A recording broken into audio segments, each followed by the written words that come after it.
I firmly believe that there's no arrival in life, that none of us are perfect or ever going to have it all figured out, and that none of us are ever going to have like this happy life. What I mean by that is like, yes, you're going to experience happiness, but you're still also going to experience misery and pain and suffering and terror and all these different, like, that's part of being a human. Like we're gonna feel all these different things, and you're gonna go through different seasons in life. That's just how it is, right? But I do firmly believe, that none of us all got it figured out, but there is a flow to life. And I feel like that flow for me personally is, number one, you keep those small promises that you make to yourself, and you keep those. And that's how you build that trust with yourself and keeping your word with yourself. And that's going to spit, and that's going to build a confidence like no other and spill out to everything else in life. So number one, keep those promises that you make to yourself. And number two, focus on only the shit that you can control. And if you do those two things, you're going to have a flow to life. You're going to be in flow. It's not going to be perfect, and you're still going to face shit, and you're going to have to overcome shit, and you're going to feel all these different shit. But you're going to have a nice flow to life, man. I firmly stand behind that. What's up? Got my man, Zach Babcock ready for us here. I think this is the third time in. We're breaking records here. You're the first 3-timer, so I love that. Let's go. Let's freaking go. So let's get into it, man. We were talking, and I know I've been following your journey. You've been doing just like a ton of work on yourself, personal inner work. Like, you just had a lot of traumatic experiences. I mean, you've been to prison two times alone, and now you're in your dream home, like a place that, I don't know. I mean, did you ever imagine yourself being this? I know probably recently you imagine it for yourself, but I can imagine not too long ago you never thought that this may have been a possibility for you. Maybe it was, though. Man, I would dream about stuff like that, but like when I was in prison, dude, like I didn't, I couldn't see where I'm at right now. Like, I'd be lying if obviously you have that vision that you're shooting for, but it was hard to really fully believe it back then based on where I was at and the prior experience I had to that. Yeah, it was wild. Absolutely, man. Well, why don't you talk a little bit about some of that work that you've been doing? Because I know obviously you got, your podcast company, and you're helping people launch their podcasts, get them rated. And you've just been helping people get their mission out there and the message out there. But also you've been doing a ton of work personally on yourself, and are beginning to help to take people through that journey too, and help them to take their, entrepreneurs to the next level in their life as well. So, where did that journey start for you personally, so that you could go out and help others to do the same? Yeah, man. Absolutely. I appreciate you asking too. So yeah, you guys, I mean, if you heard, me on the previous interviews on the show, you know my backstory, did time in prison and then turned my life around when I missed the birth of my twin sons. Well, dude, a lot of the part of the story I haven't really shared before. A lot of it I didn't know because my ego had stuffed it down, but I had a lot of traumatic memories, like from my childhood. We all do. All of us do this shit, man. Everybody does. Right. But I had a lot of traumatic shit, growing up in psych wards, rehabs, juveniles, detention centers, and shit like that. A lot of crazy shit happens, and you get fucked up with a lot of programming and stuff as a kid, feeling like your parents didn't want you, or you weren't good enough to be their kid, or they left you and abandoned you and fed you to the wolves type shit.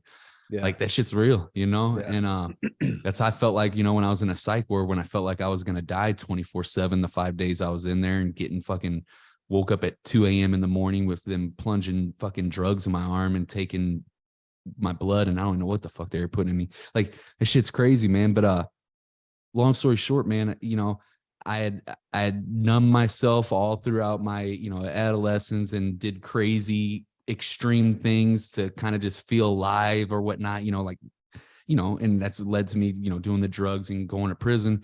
And then it didn't stop there. When I turned my life around after I missed the birth of my twin sons, I got out, and I was an extremeness as far as business goes. And I was, dominate everything and build the biggest, most legendary shit. And dude, long story short, at the end of 2020, I got not to this house, but we moved to the house we were just living in we moved twice in the past 2 years, year and a half.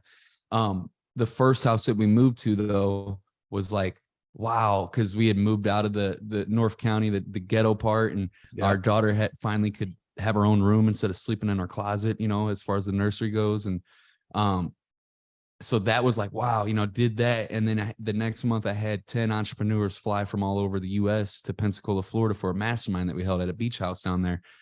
And, you know, just a few months ago, I was in prison. And like, so at that point, I literally did everything that they said I would never do. And it still wasn't enough. I still didn't feel good enough. Every time I accomplish a goal, I'd be like, yeah, on top of the world for all but 20 seconds. And then I'm like, what's next? It was just moving the goalposts, and it was not fulfilling. And I realized like, man, there's something else here, you know, like, you know, there's got, because this can't just be life, right? There's got to be some type of fulfillment. And that's what kind of led me down to this shit. Of what I started doing now with a lot of this inner work, man. It's been the most fruitful thing I've ever did. I'll end on this and I'll pass the mic back because I know it goes, but I'll end on this, man. I was scared shitless to do it because I was afraid of losing my edge, right? Or my power, you know, what got me here in the first place, my drive, all that. Dude, I'm more driven than I've ever been and more powerful than I've ever been as a result of doing that work. So yeah, that's, you know, so you talked about like, you know, having these wins or getting to it, right? You always have this vision about, all right, if I get here, like if, then when, right? And you're hitting these milestones or whatever you want to call it. And it's just like never enough. But yeah, there's a lot of people that just keep chasing the next milestone and never have the ability to see that, man. Like, it's interesting that for you that you're like, man, all right, like something's not right here. What do I, you know, I got to do something about this. Like, so was there someone you talked to? Was there something that happened outside of that? Or like, what, like, cause it's not normal for people to take a pause and say, man, I gotta look within, right? Most people look outside for people to blame or circumstances to blame, right? Versus looking within, which is like, all right, maybe there's, you know, the common denominator here is actually me in all of this. And what do I need to do to try and solve this, right? Because it's freaking hard work to begin with that most people aren't going to be willing to do. Because I'm sure there's a fair amount of like accountability of yourself and some actions that you've taken to help to get you there. Although I'm sure there's plenty of outside accountability to be spread apart as well. But yeah, how do you get to that point? I know it was just as simple as like, hey, I'm just not happy. Just, it's never enough and I need to go in, or was there something else outside that really helped you get to that point? Yeah, dude. It was a lot of different events that led up to it, man. So like, I think it was in 2020 when I had interviewed Tucker Max, and on the podcast we were talking. I was talking about my childhood and talking about my mom, and it basically said something that contradicted itself, and it did. And it was because of, you know, whenever you go through this, like we will literally lie about, you know, we'll stuff away like the traumatic shit that happened with our parents, right? And then remember just the good parts about them and cling on that and always support them because that's our parents and that's just how we're all wired to do. But man, he basically like caught it and I initially, like, if you go and listen to the podcast episode, you could hear me get quiet and like you could probably feel my energy because like on the inside I was like, man, fuck this dude. This dude don't fucking know me. Who is he? Like, he ain't lived my life or whatever. And but he was right though, man. And instead of snapping back at him in that moment, I was like, you know, what if he's right? What if there's some stones that I haven't uncovered? What if there's some blind spots or whatever? And so it got me curious. And so for the next almost year, I really started looking into a lot of this shit, you know, and I read a book called A Dose of Hope by Dr. Dan Engel. And it's about, it's a story. So it's not jargon. He tells a story but it explains like what it's like to go do MDMA assisted psychotherapy and how it helps heal trauma and helps you become a better person and actually be healthier and a whole bunch of different shit. And when I say healthier, like fucking have your central nervous system in check in a regular flow instead of in a constant fight or flight response and wreaking havoc on your health, which it will. And a lot of us are living in that. through that trauma that we have stored up and shit. So it was a bunch of events, man, that led up to that point. Finally, like I mentioned, so that was a Tucker Max interview in 2020. And then at the end of 2020, got the house. January the following month, had the mastermind. And I realized, like, man, it's not enough. And then I left that mastermind and went straight to interview Sean Whalen. And just like him, like basically like living what I wanted. Like, he's not perfect. I'm not putting it, no human on a fucking pedestal, but the guy was living what I wanted to live. And I could at the time I didn't know anything about it, but like, he actually has done a lot of his own personal inner work and shit, and done all these different types of therapies to help him out and shit. And like, I was like, man. And so I went home, and so that was another chain event that helped that. And then all the studying stuff. And finally, that October later that year in 2021, I did my first MDMA session, and man, it's the hardest fucking work I've ever done in my life, but it's the most fruitful work as well. Yeah. So well, I love to talk about that. I know we talked. I'm going on a little journey myself here, January 7th, I think, to the 14th. So it's coming up quick. Ayahuasca in Costa Rica, and I'm excited to see what happens and comes about from that process. But you know, everyone that I've heard that's gone through some type of a process like what you did, or the ayahuasca journey, it's been life-changing, and it's, you know, always looks different depending on the person, right? It's an individual journey. It's not like a group journey. It's all about you and yourself and what's going on for you. So I know you've done it a number of times. Is that something that you'll continue to do? Is it something that you continue to like free something up every time you go? Like, where are you at? What is the major difference that you've seen and felt in your life since you started going through that process? Man, it's an excellent question, man. Yeah, so I've done 3 MDMA assisted psychotherapy sessions. I'm doing my 4th next month in December. And it's something that I'm gonna continue to do as long as I continue to grow and get new stuff, you know, and whatnot out of it. There does come a point when you actually do, you know, heal all of your past shit. Obviously, then you're gonna face new shit in life that you gotta go through. But now you're equipped with the tools to heal in the moment, you know, and shit like that. But yeah, man, doing that. But I also started EMDR therapy. So it basically helps you reprocess shit and memories and helps your self-awareness game. Like whenever whenever something happens and you get like real emotionally triggered and you start responding in a way that, you responded your whole life, and maybe sometimes it's even hard to control that response.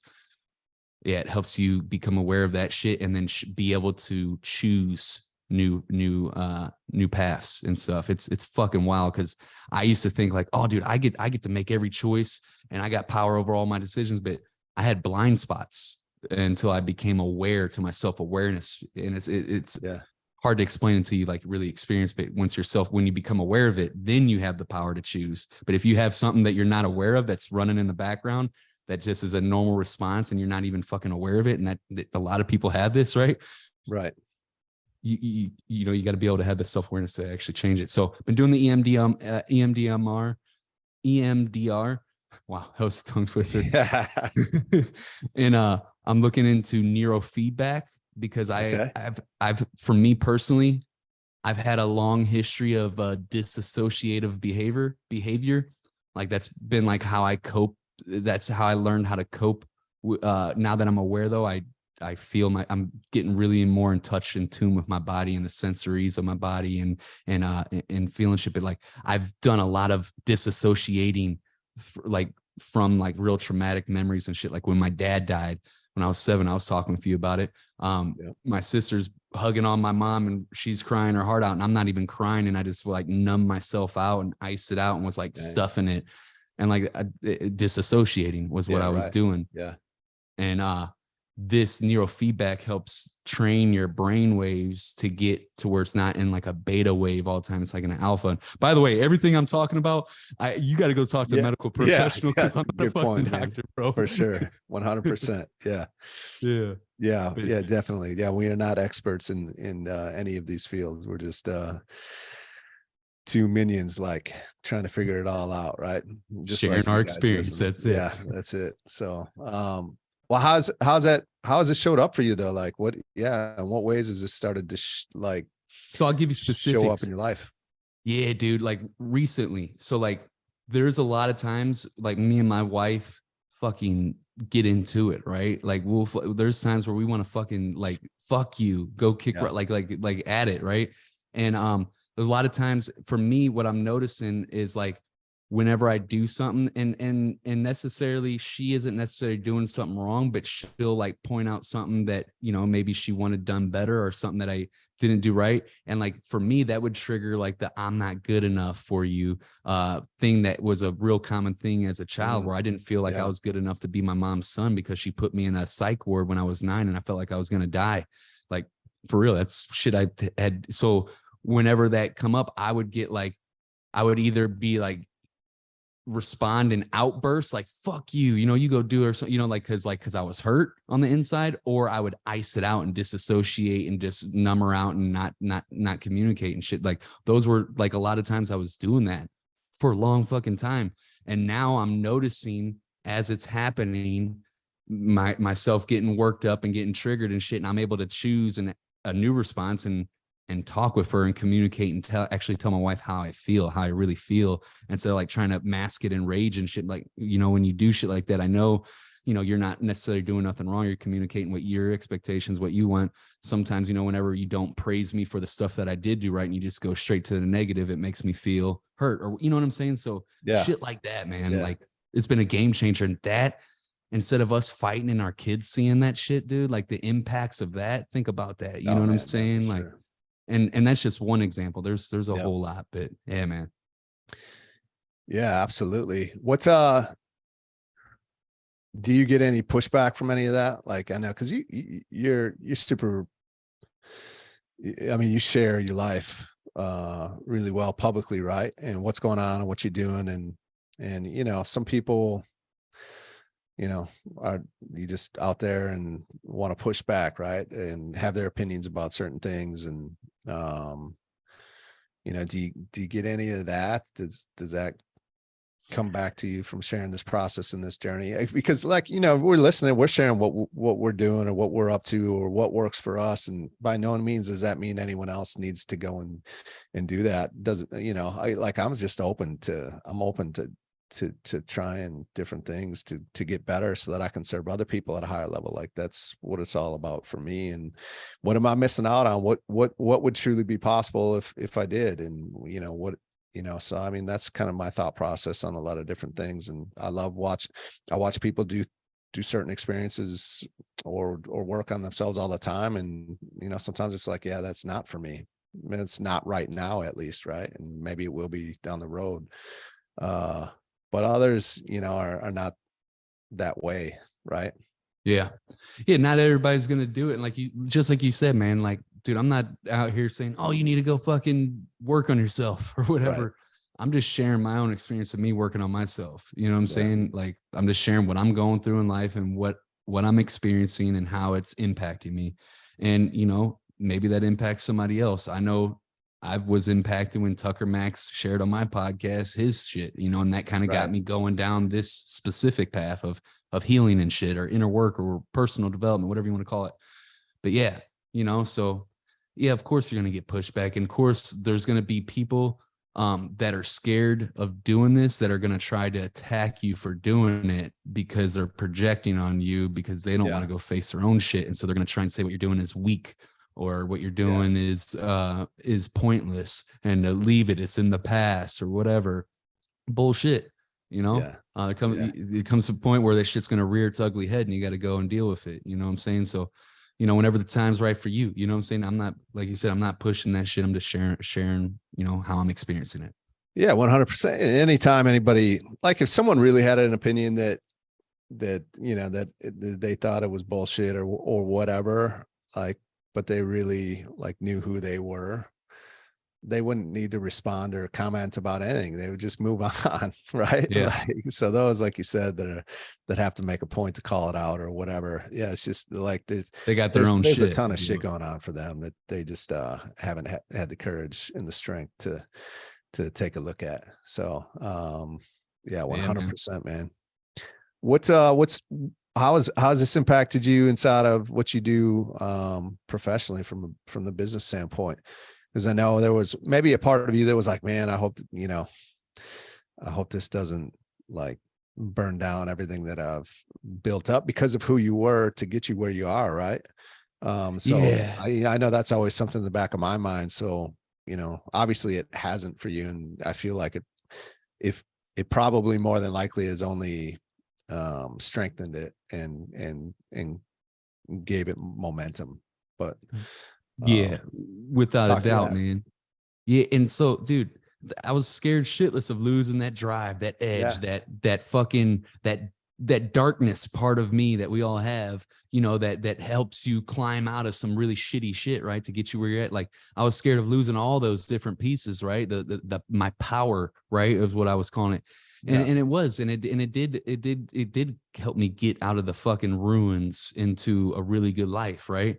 But it wasn't going to get me to where I'm going, right? And here's where it's at, man. I still got that edge. I still and I also still got a lot of work to do on myself and a lot of healing. Like, I'm not no fucking monk or nothing, and I got a lot of fucking shit I got to clean up from my past, right? But I still fucking got that edge. Like, when somebody like doesn't take me seriously, I'm still super ultra competitive, always will be. I'm a warrior at heart, dude. Like, I'm a warrior that's who I am. And that's always going to have its place, right? But I'm healing myself. And now the difference is yeah, I still get those external motivations from that I tap into and stuff from time to time, but I get even more inspiration, more motivation, whatever the fuck you want to call it, from the people that do believe in me, for the people that are relying on me. Like, it's even strong. All it did was got me closer to like my purpose and to like my like fulfillment of tapping into, like, dude, I show up more as a dad than I ever had in my life. I didn't have a dad in my life growing up, and that impacted me like a motherfucker, dude. My dad died when I was 7. I know you can relate to that, man. Yeah. And what do you call it now? The first 6 years of my kid's life, we got plenty of great memories and plenty of great things that we did together, but I was grinding 18 hours a day consistently for 6 years straight, 6 days, sometimes 7 days a week, 16 to 18 hours a day, every day, like fucking going hard. And there was a lot of times where I wasn't there. Now I show the fuck up more than I've ever showed up. I mean, dude, I probably in my kid's life more than 90% of dads. Like, I'm like, I will literally like choose to take a break from work to go hang out with my kid if he's like home from school or something, or go take him to go get lunch rather than get some extra stuff done in the work. Cause the work's always going to be there. And my kids aren't always going to be this young and in this house. So anyways, I could go on and on, but yeah, it's absolutely. I love that, dude. Especially, cause how old are your kids? They're turning 9 in February. My daughter's stepdaughter's 13. And then my daughter just turned 4. Okay. Yeah, so because I got a 14-year-old, 14, 12, and 10, and you just realize how fast time goes, and once it's gone, you can't make up for it. And so, number one, I don't beat myself up, because you always feel like you could have done more, right? Or you wish you would have done more. But that doesn't really serve you super well to dwell on that. So, what can I do right now? How can I make right now? How can I just like make the most out of the time I have today? And because it does go by fast, and they will be gone before we know it, like out of the house. Hopefully, always have a life with them.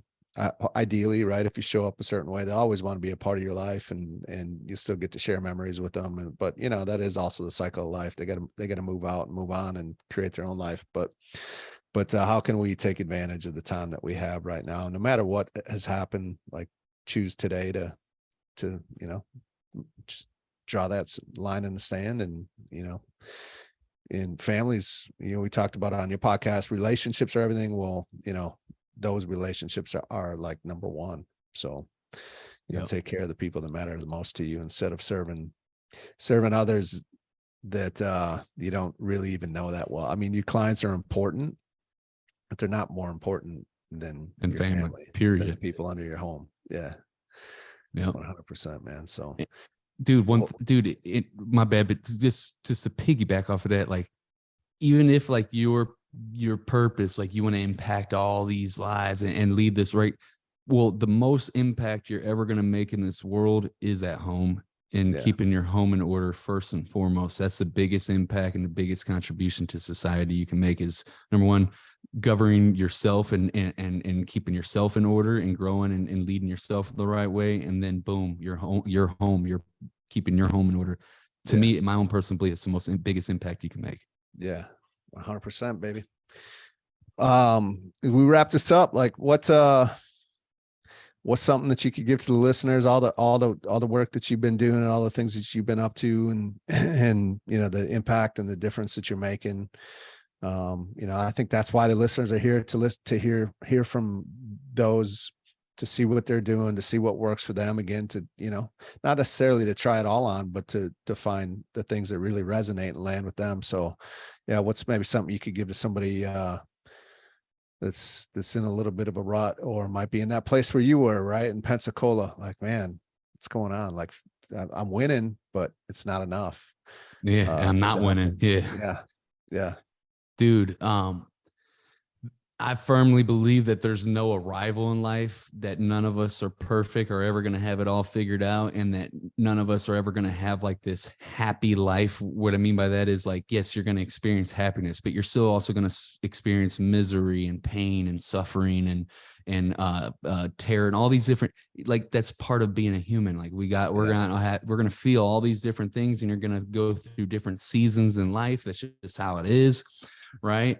But I do firmly believe, you know, that none of us all got it figured out, but there is a flow to life. And I feel like that flow for me personally is, number one, you keep those small promises that you make to yourself, and you keep those. And that's how you build that trust with yourself and keeping your word with yourself. And that's going to spit, and that's going to build a confidence like no other and spill out to everything else in life. So number one, keep those promises that you make to yourself. And number two, focus on only the shit that you can control. And if you do those two things, you're going to have a flow to life. You're going to be in flow. It's not going to be perfect, and you're still going to face shit, and you're going to have to overcome shit, and you're going to feel all these different shit, but you're going to have a nice flow to life, man. I firmly stand behind that. Amen. I love it. Well, I appreciate it, man. How are some things that you get, where's the main spot that we can go to, you know, get some help from you and what you're up to and follow you? Yeah, man. Absolutely, dude. So we got a lot going on. We got, you know, obviously the podcast business, where we've helped over hundreds of people launch their podcasts, get ranked, and grow their shows or whatnot. We got our events that we got going on every July that we throw together. We had our first one this past year that you came out. First one was fire, baby. Thank you, man. You know, so we got a lot of different stuff going on all over social media. So the best place for all that is just to go to underdogempowerment.com. Right there on the front page, man. You can check out all that different stuff that we got going on. You can connect with me on social media, all that good stuff. Check out the podcast, Underdog Empowerment. Come to our next event, whatever. Hope to see you guys at one of those, and appreciate you, Nate, for having me on the show. Yeah, absolutely, brother. So yeah, underdogempowerment.com. Go check him out. Go check out one of his events. His podcast is fire as well. Especially one of these next episodes coming up with someone by the same name as me. You know, stay right here for more. Too. Yeah, it was. Stay right here for the next episode. If you want some more fire from other incredible guests, just like Zach Babcock here today. So appreciate you guys. Have a great day.